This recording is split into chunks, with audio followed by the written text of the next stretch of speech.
قوم کا واقعہ اپنی جگہ معروف اور مشہور ہے کہ اللہ نے پانی کے ذریعے ان کو کیسے ہلاک کیا، کیسے تباہ و برباد کیا ہے۔ یہی پانی جو کل تک تم پی رہے تھے، یہی پانی جو تمہارے فائدے کے کام آ رہا تھا، تمہارے کھانے پینے کے، تمہاری ضروریات پوری کرنے کا ذریعہ بن رہا تھا، یہی پانی جب تک تم اللہ تعالیٰ کی نعمتوں کی قدر کرو گے اور جب تک تم اللہ کا احسان مانو، اللہ کی عبادت اور اطاعت کرو، یہ تمہاری خدمت میں لگا ہے، تمہارے لیے فائدے کا ذریعہ بن رہا ہے۔ اور وہی پانی جب تم اللہ کے باقی نافرمان بن گئے تو یہی پانی تمہاری پٹائی کا ذریعہ بن سکتا ہے، یہی پانی تمہارے لیے عذاب، ہلاکت اور تباہی اور بربادی کا ذریعہ اور سبب بن سکتا ہے، کیونکہ اللہ رب ہے، اس نے تمہارے لیے اس پانی کا انتظام کیا۔ غور کرتے چلے جائیں، ہوا ہے،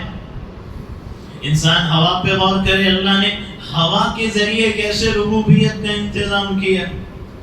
اللہ نے کائنات میں ہواؤں کو پیدا کیا، ہواؤں کو، اور مختلف فضاؤں میں اور مختلف بلندیوں پہ اللہ نے ہوا رکھ دی۔ اور کہیں ہوا ایک ہوا ہے لیکن اس ہوا کے کئی نام ہیں۔ سائنسدانوں نے جب ریسرچ کی اور تحقیق کی تو کسی ہوا کا نام آکسیجن ہے، کسی ہوا کا نام نائٹروجن ہے، کسی ہوا کا نام ہائیڈروجن ہے، کسی ہوا کا نام کاربن ڈائی آکسائڈ ہے۔ یہ ہوائیں ہیں، لیکن مختلف انداز میں مختلف مخلوقات اس سے فائدہ اٹھا رہے ہیں۔ انسان سانس لیتا ہے تو یہ آکسیجن ہے، اور چولہے انسان کے چولہے جل رہے ہیں تو یہ آکسیجن سے جل رہے ہیں، تو یہ بھی ایک ہوا ہے۔ نباتات ہے، نباتات زمین سے اگنے والی چیزیں، درخت وغیرہ، یہ سانس لے رہے ہیں تو یہ کاربن ڈائی آکسائڈ ہے۔ اسی طرح انسان آگ بجھانے کے لیے بھی ہوا کا استعمال کرتا ہے، اس کو نائٹروجن کہتے ہیں۔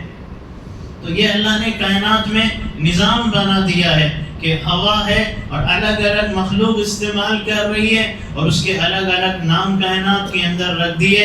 اس ہوا کو دیکھ لو، اس ہوا کو دیکھ لو جس سے سانس لیتے ہو، جس سے آگ بجھتی ہے، جو درختوں کے کام آتی ہے، تو یہ اس ہوا پہ غور کرو، اللہ نے کیسے ہوا کا نظام بنایا۔ اسی ہوا کے ذریعے دنیا کے اندر زمین پہ مختلف موسموں کی تبدیلی آتی، موسم جو بدلتے ہیں، ہواؤں کے بدلنے سے موسم بدل جاتے ہیں۔ یعنی کہیں ہوا سرد چل رہی ہے، کہیں گرم چل رہی ہے۔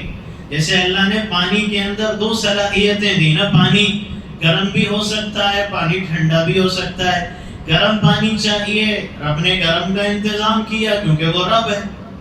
ٹھنڈا چاہیے تو ٹھنڈے کا بھی انتظام ہے کیونکہ وہ رب ہے۔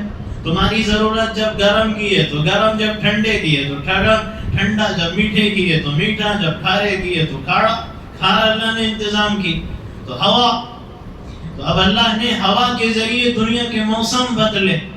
اب کائنات کے اندر کہیں ہوا ٹھنڈی چل رہی ہے، جب ضرورت ٹھنڈی ہوا کی ہے تو رب نے ٹھنڈی ہوائیں چلا دی، موسم بدل گیا۔ اور جب گرم لودار ہوا کی ضرورت ہے تو رب نے گرم لودار ہوا چلا دی۔ کہیں دیکھو تو ہوا تیز رفتاری سے چل رہی ہے، کہیں دیکھو تو انتہائی آہستہ چل رہی ہے۔ کبھی دیکھو تو ایسا لگتا ہے کہ ہوا ہی نہیں ہے، ہوا ہی بند ہو چکی ہے۔ کبھی دیکھو تو ایسا لگتا ہے ہوا ہے لیکن انتہائی خشک، انتہائی سوکھی، خشکی ہے ہوا میں۔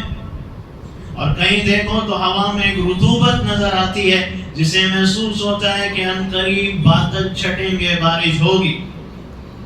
اور پھر یہی ہوا تو ہے کہ جو بادلوں کو انتہائی تیز رفتاری کے ساتھ ہوا میں اڑا کے لے جاتی اور پھر زمین پر دور دور تک بارش ہوتی۔ کیوں؟ اسی ہوا کی وجہ سے۔ یہی ہوا تو ہے کہ جو انسان کے اندر بھی موجود ہے، جانور کے اندر بھی موجود ہے، زمین سے اگنے والی درخت، پودے، نباتات میں بھی ہوا موجود ہے۔ یہاں تک کہ انسان کی سواریوں کو بھی ہوا چاہیے۔ انسان کے سواری کے ٹائر میں، پہیے میں ہوا نہ ہو آپ گاڑی بے شک 4 کروڑ کی آپ کی ہو تو لیکن کام کی نہیں ہے آپ کی گاڑی، اس لیے کہ اس کے پہیے ٹائر میں ہوا ہی نہیں. تو انسان اس پہ غور نہیں کرتا. ہاں بھائی مجھے بھی 1 کروڑ کی میرے پاس بھی کار ہوتی، لیکن تیرے پاس ہوا ہے، تو سانس لے رہا ہے، تو ہوا استعمال کر رہا ہے، تو ہوا سے فائدہ اٹھا رہا ہے، لیکن تجھے اس کا احساس ہی نہیں. تو اس نعمت کو نعمت ہی نہیں سمجھتا. نعمت سمجھتا نہیں تو شکر کیوں ادا کرے گا؟ بھئی اگر 30 لاکھ کی کار لی ہے تو ھذا من فضل ربی لکھیں گے. ہوا کی نعمت ملے گی تو الحمدللہ نہیں نکلے گا. ہوا کی نعمت روزانہ مل رہی، 1 سیکنڈ بھی تم ہوا کے بغیر نہیں رہ سکتے، لیکن اس پہ الحمدللہ، اس پہ ھذا من فضل ربی نہیں. عالی شان بنگلہ 2 کروڑ کا بنے گا تبھی ھذا من فضل ربی لگے گا، کیونکہ تبھی احساس ہوتا ہے اب کوئی نعمت جا کے 30 سال کے بعد ملی ہے. یہ صورتحال ہے. تو اللہ نے ہوا کا انتظام کیا، تم اس پہ شکر ادا نہیں کرتے. کیسا انتظام ہے اللہ کی اس نعمت کا. تو انسان غور کرتا جائے کائنات کے اندر کہ ہوا ہے اور انسان کی زندگی چل رہی ہے، انسان کی ضروریات پوری ہو رہی ہے. اللہ نے انسان کی اور بلکہ مختلف قسم کی مخلوقات کی تربیت اور پرورش کا ہوا کے ذریعے انتظام کر دیا ہے. آکسیجن بھی، کاربن ڈائی آکسائیڈ بھی، اور نائٹروجن بھی، ہائیڈروجن بھی، یہ سب اس کائنات کے اندر موجود ہے جو ہوا کے ذریعے ہمیں مل رہا ہے اور ہم اس سے فائدہ اٹھا رہے ہیں. اور جب تک تم اللہ کی اطاعت گزاری اور فرمانبرداری بجا لاؤ گے، اللہ کی نعمت سے فائدہ اٹھاؤ گے، ہوا تمہاری خدمت کرے گی، تمہاری ضروریات پوری کرے گی. لیکن جب تم اللہ کے نافرمان باغی سرکش بنو گے تو پھر یہی ہوا تمہاری مخالف بنے گی. اور اسی ہوا سے پھر اللہ نے جیسے قوم عاد کو زمینوں سے اٹھایا، ہواؤں میں اللہ لے گیا اللہ کے حکم سے فرشتے، اور پھر ان ہواؤں نے ان کو اٹھایا اور ان بدبختوں کے سر آپس میں ٹکرائے، کھوپڑیاں الگ ہوئی، پھر اس ہوا نے اٹھا کے ان کو دوبارہ زمین پہ پٹخا. تو جب باغی نافرمان بنو گے تو اسی ہوا کو اللہ تیز آندھی بنا دے گا، اسی ہوا کو اللہ طوفان بنا دے گا. جو اب تک تمہاری خدمت کر رہی تھی یہی تمہاری ہلاکت، تباہی اور بربادی کا ذریعہ بنے گی. پانی ملا تھا، سمندری جہاز میں تم سفر کر رہے تھے، ہوا ساتھ دے گی تو ٹھیک رخ پہ چلو گے. اگر ہوائیں مخالف ہو گئی، مخالف سمت، مخالف روٹ، مخالف رخ پہ لے کے چلی تو تم سمندر میں سفر بھی نہیں کر سکتے.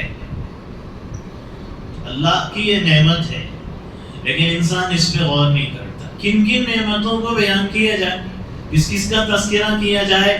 میری ایک کی زندگی کیا، ہم سب کی زندگیاں ختم ہو جائیں گی. اور یہ تو خیر ہفتے میں 1 مرتبہ کا بیان ہے جو ہوتا ہے. روزانہ اگر 24 گھنٹے بھی لگ جائیں تو رب کی نعمتوں کے بیان کرنے کا حق ادا ہو ہی نہیں سکتا. بس جھلکیاں ہیں، چند نمونے ہیں، چند مثالیں. اور اس لیے ہے کہ انسان جاگے، انسان بیدار ہو، انسان یہ سوچے کہ میں کیا کر رہا اور میں کہاں جا رہا ہوں اور میں کس یقین پہ پل رہا ہوں اور میری زندگی کا رخ کس جگہ، کس سمت اور کس رخ پہ چل رہا ہے. انسان کو سوچنا ہے اور یہ دیکھنا ہے کہ یقین میرا کہاں ہے اور کس چیز پر ہے، جبکہ اللہ ہی میری ضروریات کو پوری کر رہا ہے. مگر میں یہ سمجھتا ہوں کہ پالنے والا کوئی اور ہے، کسی اور وجہ سے، کسی اور سبب سے، کسی اور ذریعے سے میں پل رہا ہوں. تو اس یقین کی کیفیت کو بدلنا ہوگا اور محض اللہ کو رب العالمین صرف تصور نہیں یقین کرنا ہوگا، اس لیے کہ اس کا رب ہونا پوری محبت اور شفقت کے ساتھ ہے. پوری محبت اور شفقت کے ساتھ وہ میری ضروریات پوری کر رہا ہے. اس سے پہلے بھی اس بات کا تذکرہ کیا گیا کہ اللہ کی جو محبت ہے، اللہ کی جو تربیت اور پرورش ہے وہ پوری محبت اور شفقت کے ساتھ ہے. جو نصارہ ہیں اس دنیا کے اندر، حضرت عیسیٰ علیہ السلام کو جو ماننے کے دعوے دار ہیں، انہوں نے بندے کو خدا کا بیٹا قرار دے دیا اور خدا کو انسانوں کا باپ قرار دے دیا. تو وہ کہتے ہیں کہ حضرت عیسیٰ علیہ السلام بیٹا اور اللہ نعوذ باللہ باپ. تو انسان بیٹا اور خدا کو باپ بنا دیا. اور وہ یہ کہتے ہیں کہ یہ باپ بیٹے کا رشتہ پیدائشی نہیں، وہ یہ نہیں کہتے ہیں کہ تولیدی طور پہ ایسا ہے، وہ کہتے ہیں روحانی طور پہ ایسا ہے کہ اللہ، ان کے الفاظ یہ ہیں، وہ کہتے ہیں کہ خدا باپ ہے اور انسان بیٹا ہے. جب وہ یہ کہتے ہیں کہ خدا باپ ہے اور انسان بیٹا ہے، تو اس اعتبار سے انہوں نے اللہ کا رشتہ ساری مخلوقات سے کاٹ دیا اور اس طرح انہوں نے صرف انسان تک محدود کر دیا. لیکن وہ کہتے ہیں کہ ہم اس لیے باپ بیٹا کہتے ہیں، بلکہ انہوں نے اپنی کتابوں میں انجیل مقدس میں بھی جہاں جہاں رب کا لفظ تھا وہاں انہوں نے اب لکھ دیا، رب کو اب لکھ دیا. اب کا مطلب ہوتا ہے باپ، تو یعنی میرا باپ تیرا باپ، اس میں تحریف کی، تبدیلی کر دی انجیل مقدس میں، تو باپ قرار دے دیا. اور وہ یہ کہتے ہیں، انہوں نے یہ لکھا ہے اپنی کتابوں میں کہ اصل میں ہم باپ اور بیٹا، انسان کو بیٹا خدا کو باپ، ہم اس لیے کہتے ہیں کہ اس کی کئی وجوہات ہیں. اس میں سے ہم نے ایک وجہ یہ لکھی ہے کہ بیٹا ہمیشہ اپنے باپ کا اپنے وجود میں محتاج ہوتا ہے، بیٹا باپ کا وجود میں محتاج ہوتا ہے، تو اس لیے ہم کہتے ہیں یہ باپ بیٹا ہے. اور دوسرے انہوں نے یہ لکھا کہ چونکہ باپ بیٹے میں جو محبت اور شفقت ہوتی ہے باپ کی بیٹے کے ساتھ خاص طور سے، تو یہ کسی اور کے اندر نہیں ہو سکتی، اس لیے ہم یہ کہتے ہیں کہ خدا باپ اور انسان بیٹا. یہ وجہ انہوں نے بیان کی. لیکن اگر غور کیا جائے تو انتہائی بودھی کمزور دلیل ہے. کیوں؟ اس لیے کہ یہ جو کہتے ہیں بیٹا اپنے باپ کا محتاج ہوتا ہے، اس لیے انسان بیٹا اور خدا کا محتاج ہے. تو اگر غور کریں کائنات میں، تو بیٹا باپ کا کب تک محتاج ہوتا ہے؟ ایک عمر تک، ایک وقت تک، ایک زمانے تک. اس کے بعد آگے چل کے بیٹا باپ کے بغیر زندگی گزارتا ہے. جوانی کی عمر جب آگے بڑھتی ہے، ٹھیک ہے بچپن تک ٹھیک ہے محتاج ہے پوری طرح سے، لیکن آگے چل کے بیٹا کماتا ہے، روزگار حاصل کرتا ہے، یہاں تک کہ اپنا گھر بھی الگ کر لیتا ہے. وہ بالکل باپ سے بے نیاز ہو کر اپنی زندگی گزارتا ہے. اس کو باپ کے سہارے کی، تربیت کی، حفاظت کی، نگرانی کی کوئی ضرورت ہی نہیں ہوتی. تو باپ بیٹے کا رشتہ تو ایک عمر کے ایک زمانے تک ہے، آگے چل کے وہ ٹوٹ جاتا ہے. بیٹے کو باپ کی ویسی ضرورت ہی نہیں رہتی. جبکہ اللہ اور بندے کا رشتہ، عابد اور معبود کا رشتہ، خالق اور مخلوق کا رشتہ ایسا ہے کہ زندگی کی آخری سانس کے ایک لمحے اور ایک سیکنڈ تک بھی انسان اللہ کے بغیر نہیں رہ سکتا. انسان ہر حال میں اللہ کا محتاج ہے. عالم ارواح میں روحیں تھی تب بھی محتاج تھا، دنیا میں آیا عالم دنیا میں آخری سانس تک محتاج، مرنے کے بعد قبر کی زندگی عالم برزخ میں بھی محتاج، یہاں تک کہ قبروں سے اٹھ کے قیامت میں جانے کے بعد بھی، جنت میں پہنچنے کے بعد بھی بندہ اللہ کی ربوبیت کا محتاج. تو پھر باپ بیٹے کی مثال نسبت کیسے دی جا سکتی؟ تو نہ محبت شفقت میں دی جا سکتی ہے، نہ وجود کی محتاجگی میں دی جا سکتی ہے. اور اللہ تعالیٰ کی محبت شفقت ہمیشہ ہے. یہاں تو باپ جس کو یہ کہہ رہے ہیں کہ محتاج ہے بیٹا، یہاں تو باپ بوڑھا ہو کے خود بچوں کا محتاج بن جاتا ہے. اس کو خود بچوں کی ضرورت پڑتی ہے، علاج کے لیے، خدمت کے لیے، نگرانی دیکھ بھال کے لیے. لیکن نعوذ باللہ کہ اللہ کو بندوں کی ضرورت پڑتی. اللہ تعالیٰ تو بے نیاز ہے اور اس کو کسی وقت بندوں کی ضرورت نہیں، بندے کو ہر حال میں رب کی ضرورت. تو اس لیے یہ باپ بیٹے کا رشتہ غلط. یہ تو ایسی ہے کوئی اپنی بیوی کو کہہ دے کہ تو میری بہن ہے، اور بیوی شوہر کو کہہ دے تو میرا بھائی. وہ پوچھے کیوں کہہ رہے بھائی؟ محبت میں، بس شفقت میں بھائی بہن کہتے ہیں. تو ظاہر سی بات ہے یہ غلط ہے اور مقام گھٹانا ہے. جس کا جو مرتبہ رشتہ ہے اس کو مرتبہ مقام دینا چاہیے. اور پھر باپ بیٹا کہنے میں مادیت، جسمانیت اور برابری کا خیال ہوتا ہے، شرک کی بو پیدا ہوتی.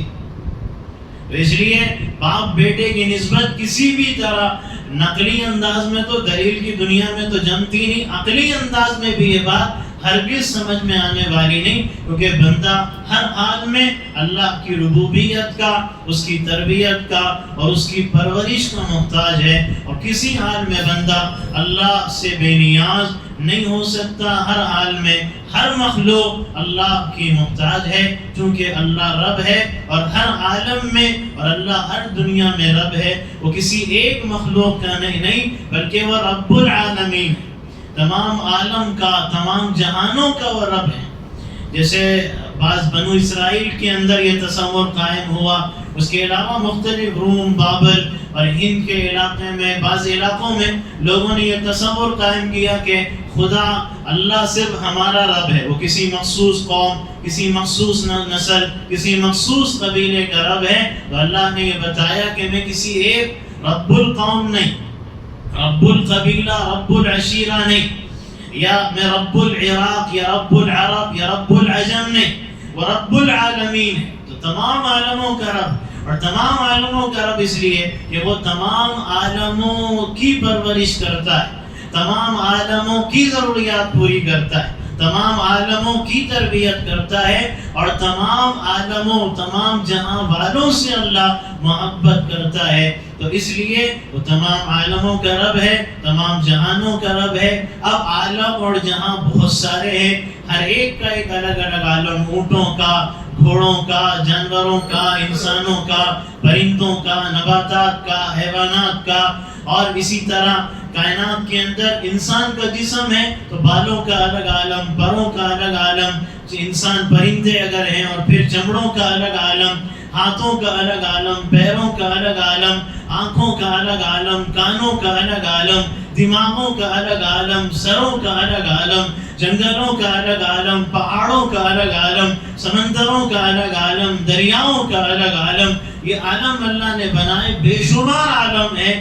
جتنے بھی عالم انسان کے علم میں ہے اور جتنے عالم انسان کے علم میں نہیں، ان سب کا تنہا رب صرف اور صرف اللہ ہے۔ اس کے بارے میں باقی باتیں انشاءاللہ آئندہ آتی رہیں گی۔ حق جل شانہ ان باتوں کو سمجھنے اور اس پر عمل کرنے کی